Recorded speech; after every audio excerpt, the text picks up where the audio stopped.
Yo, what's going on everybody? Welcome back to another breakdown. I am so unbelievably excited to be here again, and we got such a great episode. Now, I addressed in the live stream last night in the watch party, which was awesome. It was great to have over 6,000 of you there again watching with me.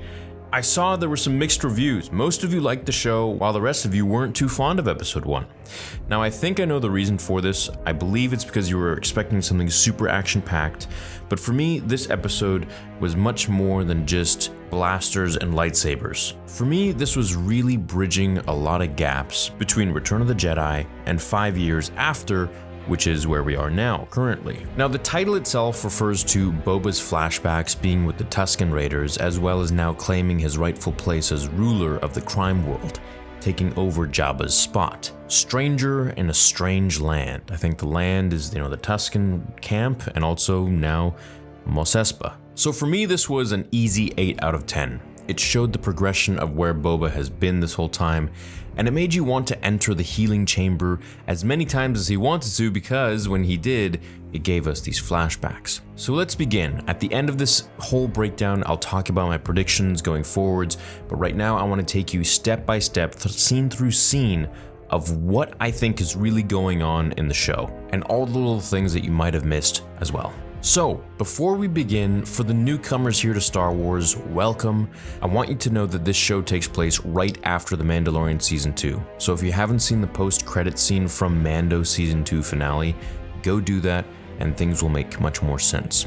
Now, the flashbacks take place during Return of the Jedi, which came out in 1983. This was episode 6. And this was the one where Luke fights Vader and gets shocked by the Emperor. The Emperor dies and Vader dies. Spoilers, I know, but hey, you're about 40 years too late. As we open, we see Boba in a healing chamber filled with Bacta. He gets flashbacks first of Kamino. Now, this is Boba's home planet. This is where he was created. If you didn't know, Boba is a clone of Jango Fett, a direct, unaltered clone. To learn more, see episode 2, Attack of the Clones. Now, in this flashback, we get Kamino with the raging storms as usual, and we see Slave 1. Now, I believe this scene is from episode 2, right before Jango Fett fought Obi-Wan Kenobi on the landing pad. Then, when he was a little boy, holding the head of his father in the Genosian arena after the Jedi fought the separatists with the help of the clones in their Phase 1 armor. This was right before Anakin fought Dooku and lost his arm, and well, the rest is history. I believe Boba is going through all of the really traumatic moments in his life, and as he's being healed, it's kind of giving him these memories, perhaps. Then finally, we see a flashback of what happened to Boba after he fell into the Sarlacc pit in Return of the Jedi. He was being digested. Now, when you fall into a Sarlacc pit, you aren't killed immediately. You're digested over 1,000 years. Now, obviously, if you're a human, you'll probably die because you won't have any oxygen or food or water or anything. But your body and your suit of armor will be digested over 1,000 years. So Boba was being digested in there, and I loved how they did this. I love how they were filling in the gaps of really what was going on in Return of the Jedi. Boba wakes up and sees where he is. Now, when he looks around, he sees the corpse of stormtroopers, who has probably been dead for a long time, and partially digested armor, as we can see with the acid burns. Now, Boba's armor won't be as digested as easily because he's wearing Beskar iron, and as we learned in The Mandalorian, or in Legends even, Beskar iron is extremely difficult to destroy. Definitely much more difficult than plastoid, which is what the stormtrooper armor is made of. So he thinks quickly and takes the oxygen cord from the lifeless trooper, who had unluckily fallen into the Sarlacc God knows when. He sucks up the oxygen and punches through the Sarlacc's innards and blasts it with his flamethrower, and gets out on his own terms. Now, in Legends, Dengar, another bounty hunter which we saw in episode 5, saves Boba. However, they've now rewritten it in canon that he makes it out on his own. And you know what? I'm good with this. I think it just makes Boba more badass. Now, I will be uploading a lot of Legends content as well from Boba, because it is important to know these different pieces of information, as well as they're pretty fun. Like, there's one where Boba fights Vader on a fiery planet, there's one where Boba goes to Dengar's wedding, and of course the story of how Dengar saved Boba. I'll be releasing a lot of these over the course of Boba episode 1 to 7. Now, as he's left there until nightfall, breaking through the sand, the Jawas come to strip him of his suit when he wakes up and they knock him out with the butt of their blaster rifle. Now, I thought this was pretty hilarious that, such tiny, funny little creatures take out Boba, and it really only would happen in this state that he's in. And this lines up with Cobb Vanth's story in The Mandalorian Season 2 with how he got the suit from the Jawas in the Sandcrawler. So now backstories are being visually explained, which is great. Boba is left for dead on the sands of Tatooine, only to be rescued by the Sand People, the Tusken Raiders, who tie him up. They awaken him with their equivalent of smelling salts or ammonia and make him walk back to camp.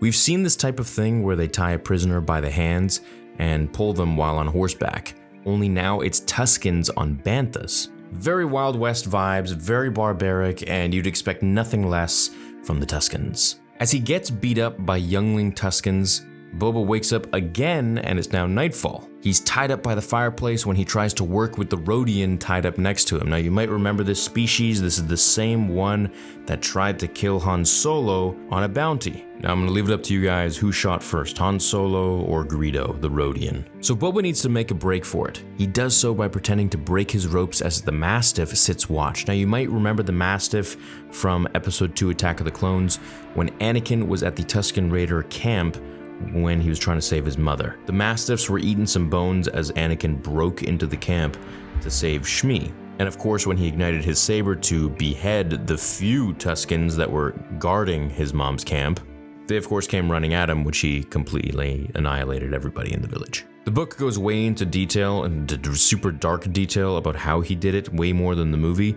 I definitely recommend you read the book, the Attack of the Clones novelization.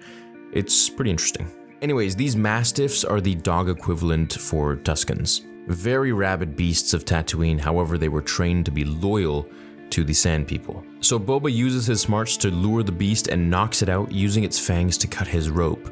Now, I'm mentioning this because this is all key stuff. Boba is very intelligent. He's not just, a cool-looking fighter or, just an iconic character. He's actually very intelligent and his fight smarts are through the roof. So he's chased into the desert. He has a fight with the Kylo Ren-looking Knights of Ren guy from Tusken Raider camp, who is ordered by the leader to fight Boba. Boba is tired, he's outplayed, he loses, sent back to the camp, and of course, woken up by Fennec Shand. He gets dressed and we see droids putting his suit on. Now, Vader has the same thing going on. However, they don't just put his suit on, the droids have to put his limbs on as well. And they also got to scrub him of necrotic flesh and so many things that I hope that we'll see in the Kenobi show when it comes to the poor life of Darth Vader.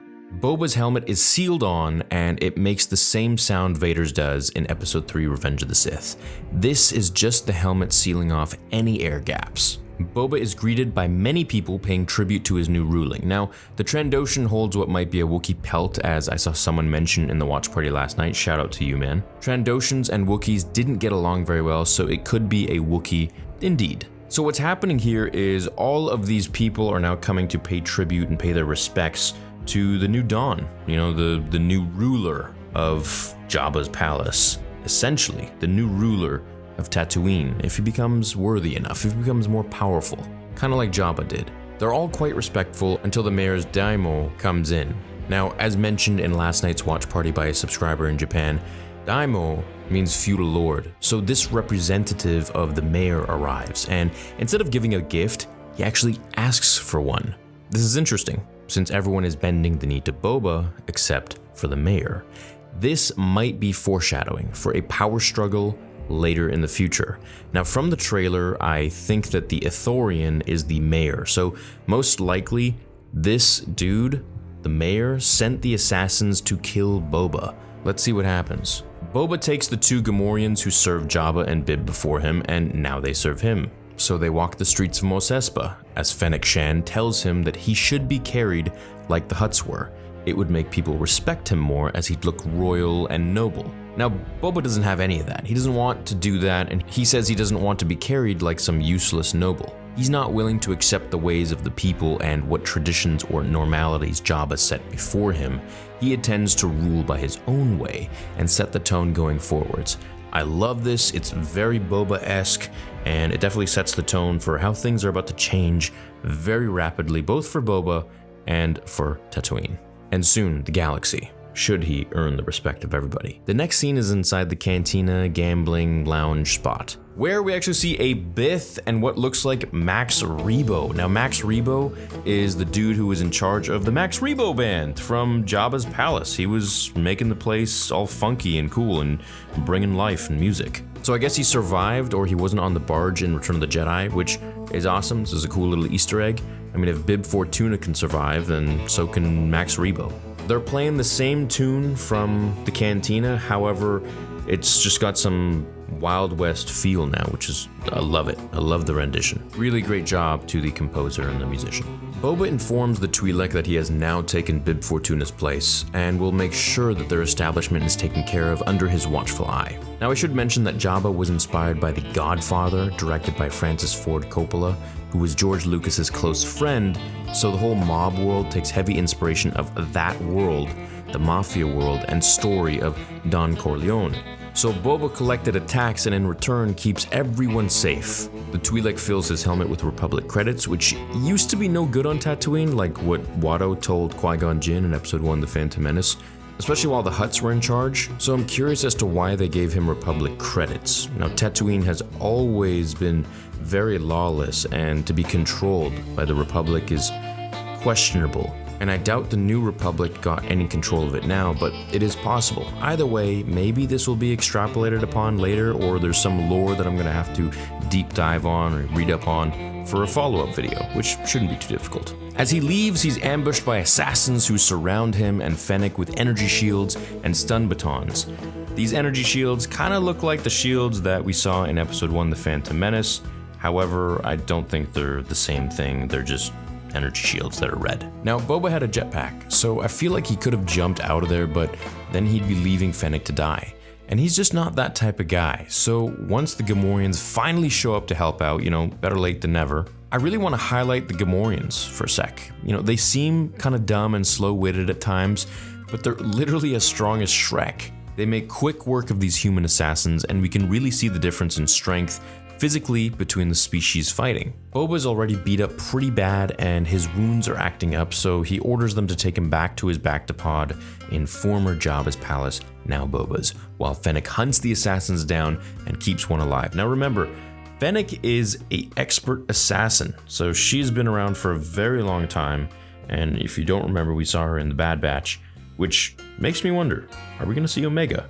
That'd be pretty sweet. Anyways, Boba could have taken all of these dudes out, I feel like, especially if he had his helmet on, but at this point, he's a weaker Boba physically and socially, rank-wise.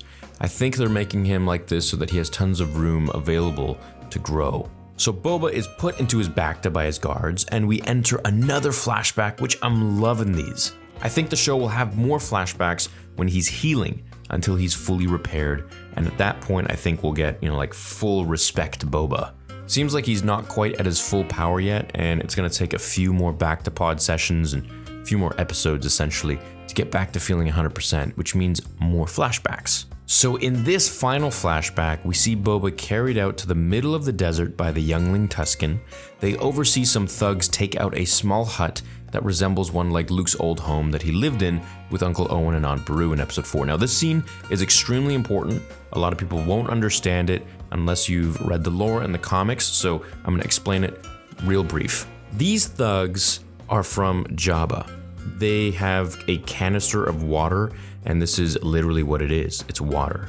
Jabba sent his thugs to collect a water tax on moisture farmers. This was actually something that Obi-Wan Kenobi protected Luke Skywalker and the Larses from as a little boy when Jabba's men came around hut to hut to collect this water tax from the moisture farmers. Jabba taxed everything and everyone, so I wonder if this is something that we could see in the Kenobi show of Obi-Wan protecting Luke Skywalker and the Lars family. Maybe fighting these thugs in the night just like he did in the comics. I also love how they're painting the Tuskens as having their own kind of personality and their own tribe. Like they're not really all of that barbaric and terrible like Anakin made them out to be, or like they were portrayed in Episode 2 and even Episode 4. However, Obi-Wan would beat the crap out of them without his lightsaber just to keep in shape, so he kind of used them as a form of exercise on Tatooine. As Boba and the Rhodians search for water by digging the sand, they are then attacked by the distant cousin of Goro from Mortal Kombat. Boba kills the beast as it's about to rip apart the youngling Tusken.